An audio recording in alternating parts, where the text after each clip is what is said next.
যুক্তরাষ্ট্রের new York শহরের ব্যস্ততম পরিবহন কেন্দ্রগুলোর একটি প্যান স্টেশনে ছুরিকাঘাতের ঘটনায় আহত হয়েছেন অন্তত ৬ জন।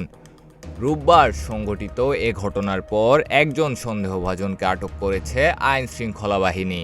ফুটবল বিশ্বকাপ উপলক্ষে সারা বিশ্ব থেকে পর্যটকরা যুক্তরাষ্ট্রে আসছেন। এমন সময় ঘটনাটি ঘটায় আইন শৃঙ্খলা পরিস্থিতি নিয়ে উদ্বেগ দেখা দিয়েছে। এএফপির প্রতিবেদনে বলা হয়, প্যান স্টেশন এলাকায় হামলার পর আহতদের দ্রুত হাসপাতালে নেওয়া হয়। নিউ ইয়র্ক ফায়ার ডিপার্টমেন্টের সংক্ষিপ্ত বিবৃতি অনুযায়ী আহতদের সবাই বেসামরিক নাগরিক।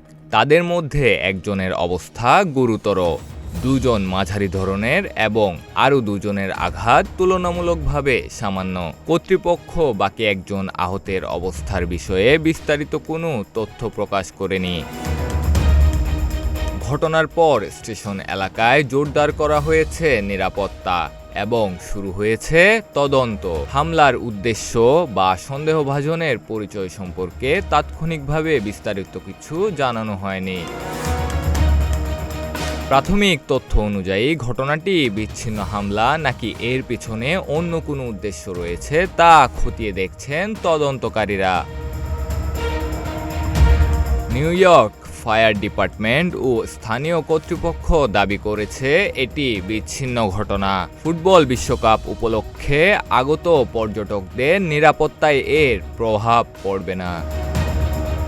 সামি আলসাদ আউন, প্রতিদিনের বাংলাদেশ।